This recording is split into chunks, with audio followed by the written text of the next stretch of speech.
Hello, everybody, and welcome back to another episode of the Defending the Early Years podcast.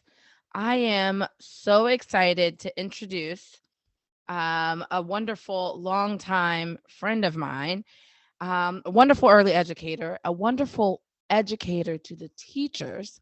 In fact, she was one of my early educators as an adult, a young adult. I was a teenager when I first met this lady in her 90-hour course which she so passionately taught, Miss Jackie Howell. Jackie is the author of a wonderful book called Rituals and Traditions, Fostering the Sense of Community in Preschool. And the reason why that title hits me right in the heart is because that's what I feel like I took away from your class, Jackie. Welcome, welcome, welcome. Oh, thank you so much, Kisha. And I can't believe that was so long ago that you were in my class, and look at all the amazing things you're doing now, my friend. So I'm so excited to be on this podcast with you. Oh, and I thank you. I really do because I've always had this love for young children, always. Like I remember being like 7 or 6 or 7, and my younger cousins would come over, and I remember having this overwhelming need to like be near them and hold them and play with them. And then I also remember noticing the connections that I just had with young children just everywhere. But it wasn't until I sat in your class, which you held in your classroom, that I felt this something that was so close to my own natural childhood, just like something so beautiful and something that didn't match necessarily what I experienced in school, but something that felt so right. And I feel like from that moment on, my view of what being a teacher to young children looked like changed. So Well, thank you so much for that. thank you, Kisha. I think one of the things that struck me in terms of what I always call names to know in our profession, Bev Boss, Margie Carter, Deb Curtis, so many of them, was this sense of me learning when I was still in the classroom that Bev always used to say we made a mistake calling it school, and that maybe we need to think about it more as family and home. And of course, Margie and Deb always talked about the idea, and still do, about those environments that we create for children. And I think for me, it's that sense of what do I want to leave? What do I hope I leave? As children leave my classroom, as families leave my classroom, what do I want them to hold on to? And I'm not in the classroom anymore. I actually celebrated, sadly, my 50th year in the profession at my dining room table from COVID. I finally retired from classroom work, but never leaving being with children and teachers. So I do consulting now still in classrooms because I have to be around children, Kisha.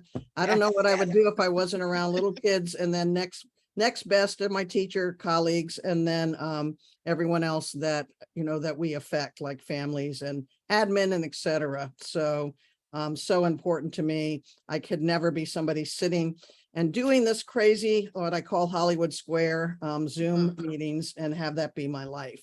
So I'm so excited this fall being able to return to classrooms and be alongside of teachers and being with children. And speaking of, I'll tell you a short story about traditions and rituals and how important they are. When I was visiting one of my programs in Virginia, and I was working with a toddler class, I noticed this quiet little child who just would sit and just kind of pass through life a little bit quietly. But I always noticed she sang. So I love singing. In fact, one of my things I always talk about is every educator should have 10 songs in their pocket that you can sing from your heart. So I sat next to her and she'd sing, and then I'd look at her and I'd sing. And then she'd sing again, and then I'd sing. And we did that through that whole year right prior to the pandemic. Well, when I went back last fall, 2021, she was in preschool. And I'm outside sitting on the bench, and she comes and she sits next to me. And Kisha, she looks at me and she goes, "Do you still swap songs?" And that was almost 2 years later. And I kept thinking, I'm a consultant who comes in once a week And if a child is going to remember something like that, just imagine what kinds of things they're holding on to from us who are with them every single day. So yes, we sang the rest of the school year together. So beautiful. right. I got to hear all of Carole King's songs that I may not have remembered because she knew the words to every single one. Wow. And that's the thing. Children do remember the connections and they remember those who see them. Right. You know, Absolutely. remember those Absolutely. feelings. They remember the feelings. I remember even myself, my kindergarten teacher. I don't remember necessarily her name. I remember her jean jumpsuit. I remember her curly red afro. I remember her guitar, and I remember her singing Wow. Puff the Magic Dragon.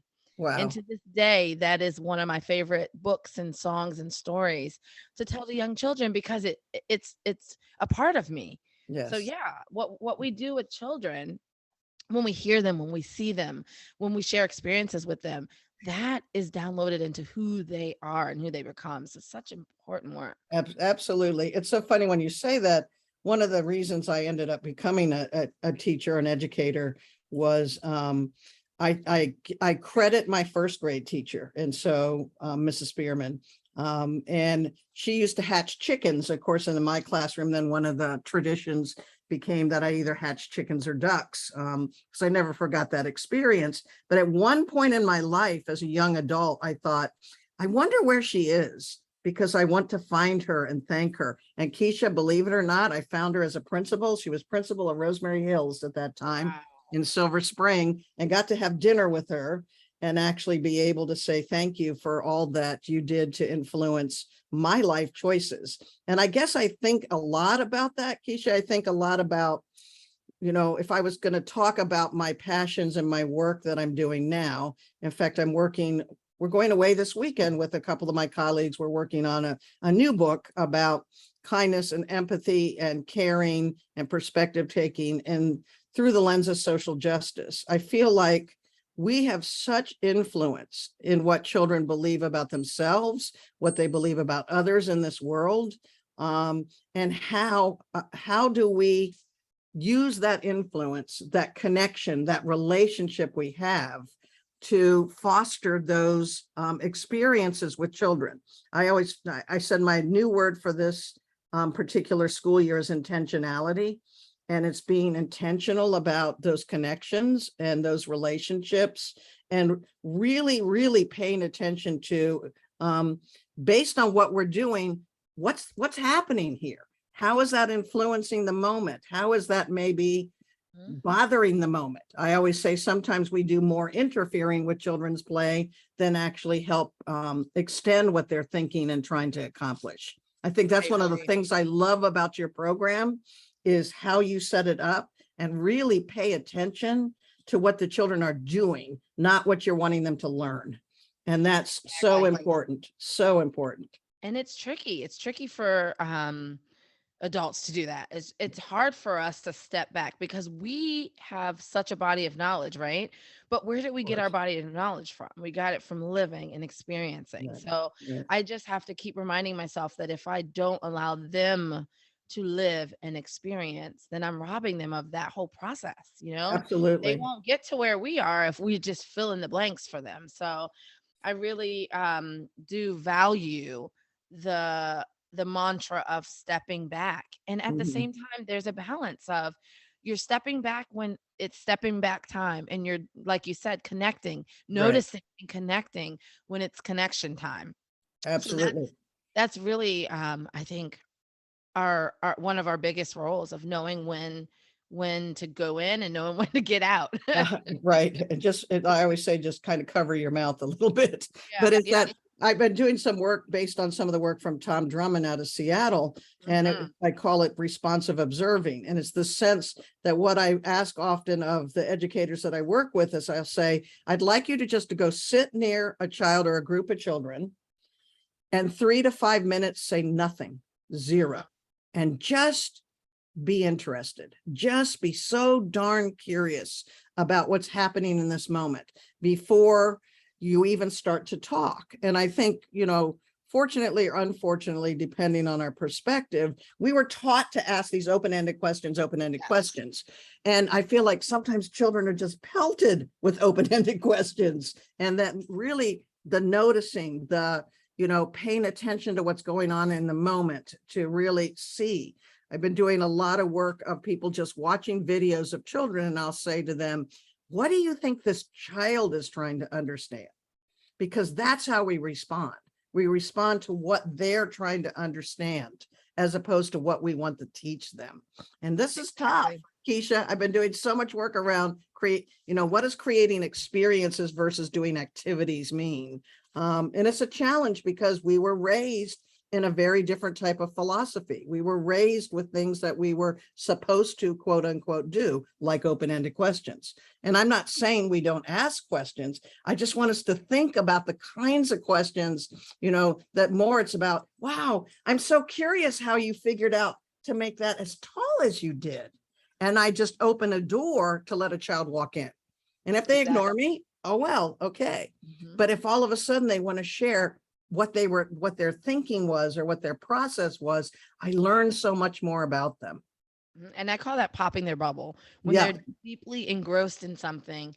And you could really get a lot of your questions answered by just watching them. Absolutely. But then, someone walks up and says, oh, what's going on over here? Or, whatever the question is, that immediately you can see, if you watch the child, you can see their focus shift from that deep, intrinsically motivated thought process that they were in to this new extrinsic task of explaining it to the adult. And then the judgment of the adult, whether it be positive or negative, smile, oh, that's cool, oh, good job, whatever it is, now puts this task on responding to that value, responding to that judgment, instead of the focus being on that intrinsically motivated task that the child was knee deep in. So it kind of centers us, the adult, and centers our ideas, or centers what we think that they could learn from it or should be learning from it, as opposed to really seeing what they're doing. Absolutely. Because children know what they need. Oh, they know it is. They have shown me time and time again that they will seek it out, and they seek it out in such interesting ways. Fascinating. Absolutely. To me, I always said I would leave this profession if I go through a week where I'm not fascinated by what children will do. And that has not happened in 50 years, Kisha. So I guess I'm going to be here even longer. It is funny that you realize how, I always think children have managed to, what I call, set me straight on the path I need to be going as an educator by listening to their comments. When I was in the classroom still teaching, there was a little girl busy in dramatic play, and she was adding all these things to this pot and adding water and stirring furiously and, just so intent. And I come up with my well-meaning comment or question. And I said, oh, you must be making a delicious soup. And Kisha, she turned around and gave me this big glare, a really terrific glare, and said, I am not making soup. I am making the strongest glue in the world. And I thought, uh-oh, she's going to use it on me. And so I better be careful with what I'm saying. And it was like, why did I even say that? Why did I even make that assumption?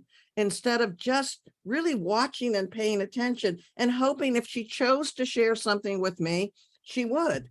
And, making sure that I still have enough materials out in my classroom that whatever that child or any other child is going to need, they're going to be able to have access to. And I think that, that starts to change the direction of what we're doing. And I think a lot of my work is around that. And I think the work of, how we're impacting children, what are the things that we're choosing to do from our environments to what we have, opportunities for children to experience. And really related, I think, to me, if there hadn't been this highlighted altogether, it really got highlighted over these 2.5 years about that sense of being safe and belonging, that sense of feeling like this world still is really a good place. We got work to do. And that I really feel like noticing those moments that children are just necessary. They just are kind and empathetic and caring and amazing people. And we don't, I do these sessions sometimes on social emotional learning, and all you hear about is children struggling or their misbehaviors. And one of the things I try to turn a window to focus on is, but tell me about this person. Tell me who they are. Tell me the things they love. Tell me the things that you notice. I had a school one year before the pandemic. I said to them, I want you just to take pictures of children doing kind, caring, connecting things with each other that you didn't offer a prize for, that you didn't ask them to do, that you didn't have it as a lesson, but they just did it. And Kisha, you would not believe all the pictures I got. It was amazing. Just these things that naturally children do. And we miss those moments. We don't pay attention to them. We don't notice really what children are offering so often to each other, much less to us in terms of as educators, as learners. And even babies, even toddlers, if you watch them, you see this connectedness and this sense of caring and the sense of belonging that they share amongst each other. It's so beautiful. It is. I was in a classroom last week, and there were a couple little children they're struggling. That this is their first time, and they're toddlers, and their first time in outside of the home care. And what was so interesting is, of course, they were alternating who was going to cry. And at one point, one of the other little children, who was also new, but just was in a very different space or a place, just came and laid her hand gently on one of the child's faces, just like, life will be okay. Life will be okay. You could almost just feel it in her touch. And that's all she did. And she walked away. And I thought, wow, I'm so glad I was able to see that moment. But it was like, I get you. I'm new here too. But just that gentle touch she laid with laying her hand on that child's face said it all to me. And so a lot of that, again, some of the areas that I'm doing work in is around that, paying attention to what's happening, really noticing those experiences. And to me, it so relates to the work around equity and diversity and social justice.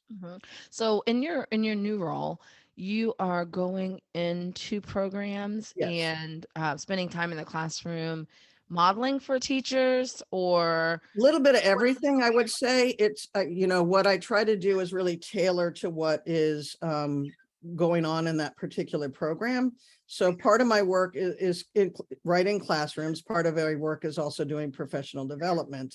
But it really is, I guess, I had the opportunity when I was still a teacher to work with some amazing administrators. And one of the things that helped me grow were three things. One was they noticed what I was doing well, and they focused on it. Good old Becky Baileyism of what you focus on, you get more of.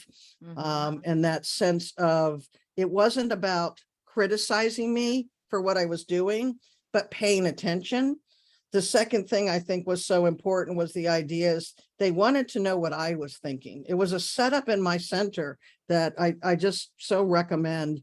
Was I had a weekly standing meeting with the preschool administrator in my center, and you came to it every week and you just talked about what was important. So you felt like you were heard and seen. We're always talking about children being heard and seen, but I think sometimes the adults need to be heard and seen also. And then to help you be there as support in identifying your growing edges. Where do you see yourself growing this year? What kind of supports will be provided? And so I see myself in that role. That might be that I'm asked to be alongside of you. Hey, can you help model some of the things that you were talking about? That's noticing language. And so, okay, I'll come in and I'll work with modeling, but more, I want to pay attention in the same way that we do with children, to the teachers. Margie said once in a workshop, Margie Carter once said in a workshop, was do unto teachers as you would like them to do unto children. And that so struck me, is why would I want to do different things when I'm hoping that maybe from our experiences together, as me as a consultant or a coach and a mentor, that those are the same things that would happen with what their work with children and families. So I see my role like that, if that makes sense. I was talking to the one teacher and she said, you gave me so many really good ideas. Do you have them in writing? And I quickly went home and said, all right, I got to update my Inspire resources real quickly so that I could send it to her and that she can then, pick and choose what she needs to help her in terms of her growth. Wow, I love that. I wrote all that down as an Okay. administrator. As an administrator, I can use a lot of those tips. Yeah. And I'm sure that the audience members could too. What I love so much about you and your work is it's so multifaceted. Like you have something to offer families, you have something to offer children, you have something to offer teachers, you have something to offer administrators. Yeah. Well, How can go ahead, Kisha. I was going to say, how can the world continue to get this information from you? I know you do a lot of work with webinars. Um, is it early childhood investigator? Yeah, Fran Simon's Early Childhood Investigation has webinars. I am now working on a new piece from my own website, which is basically, if you look up Aspire, A-Z as in zebra, SPIRE.com. I'm going to be doing a video series that we hope then will be moved over to YouTube with tips. On my website, I always offer resources, song of the month, article of the month. I did an article that will be coming up, which will be to honor Nell Noddings, who just passed away in August and who had such an influence on my work and her work around care. Article of the month, book of the month. My colleague then provides Spanish resources. We try to provide all kinds of free things and then information on where we're going to be in terms of people being able to register that's public, like presenting it like you. I think you're doing NAYC this year, right? Yeah. Me too. So, and then also, I'm going to be part of SALSA, which is the International Learning Stories Conference coming up in October. So ways they can find us. And then that I also just really try to pay attention to what people would like. So I do professional development. I travel. I used to travel a lot more before COVID. And right now I've been doing, I think, more virtual work in terms of professional development. So I'm easy to reach at Aspire, AZSPIRE, at gmail.com. And I'm really good about answering emails within 24 hours because I feel like it's important. But to me, I feel so passionately about this work. I feel so lucky. And you know the story, Kisha, right? When I was growing up, I was two things I wanted to be when I was growing up. And I would make my sisters sit down and I would play school. And they, of course, had to come to my school, which many of us did. But my second thing was I always played concert. And I used to think I was Diana Ross and I would sing. And I didn't quite cut it as Diana Ross, so ended up going into the education field. But that's why I still sing a lot. I sing all the time with children and sing with adults too, because I think we need to be doing a whole lot more singing than we actually do. And one of the things that I recall from being in your class as an educator was your puppetry and your storytelling. I mean, the first time I was in your class, I must have been 16. Like, I think it was even you were young. You were very young. Yeah. And not that you're old now, Kisha. Okay. Not that I'm old now. Right. And I recall feeling it almost brought me back. I remember feeling like I was a preschooler in your class, sitting there listening to your stories with my eyes wide open. And I still remember the Princess and the Pea story that you told, and the stories of your kids making the cakes and your spaghetti. Our I love you dinner. Story. Yeah. And I remember the ducklings going out the window. I remember your classroom being the first ever classroom I saw with a loft. Yeah. Yes. That was one of my goals. It was to get a loft. We took the risk and we did it. It was before the internet, before we could just like send parents like documentation virtually or online or whatever. And you had these communication notebooks. Every single child had one, and they'd go back and forth from home to school. I just remember being so fascinated by every bit of your space, every single thing you said to me. I was like, oh, I want to go here. Well, thank you. And you didn't even mention that I had 9 different pets in my classroom at the Oh my time gosh. too. Yeah. It was funny. I was in a workshop with Margie Carter once and Deb Curtis, and Margie had us draw a picture of a memory, a really positive memory of an environment where we played as a child. And I was drawing my backyard because that was a big place that I played. And my colleague sitting next to me who worked with me in the classroom said, "Oh my gosh, that's your classroom." And I realized I had grown up with a tree house. I had grown up, with, animals. I had grown up with and I thought, you're right. I actually, things that had such positive memories of, for me as a child, I guess whether it was intentional or not, I really wanted to be able to foster in my own environment. I feel like environments are so critical. I think one of the books that turned me around was that Designs for Living and Learning. And I was like, all plastic out, get it out of my classroom. None. I want wicker baskets. And my poor director at the time, she said, you can change a little bit at a time, little bit at a time. And I learned about finding as many free resources as I possibly could to change the environment. So thank you for saying that. It feels good to hear that, because that certainly was what I hoped. And it certainly was. It literally, when I interviewed children who were adults for my book on rituals and traditions, they would say things like, do you still have Igor, your puppet? You still use Igor? Or the one young woman who invited me to dinner at her house, and she fixed me homemade spaghetti sauce, and she fixed a salad and homemade bread and homemade chocolate chip cookies. And I almost cried. She was 25, Kisha, and had been in my class at 3, 4, and 5. That was the menu to the I Love You dinner. Yeah. And she said, I still remember doing that. In fact, when I would come home for college, our family would always have an I Love You dinner. And it was just like, wow, these things that you leave children with that you hope you were intentional about, but there's so many amazing unintentional. And I was so happy she wasn't saying things like, you used to make us put our head down on the cot. And it was like lovely things that you really hope for. So thank you for sharing that. That means a lot to me. Well, thank you. Thank you so much for being here. Can you tell us one more time the name of your website and how everyone can contact you? Yes. My company is called Aspire, AZSPIRE.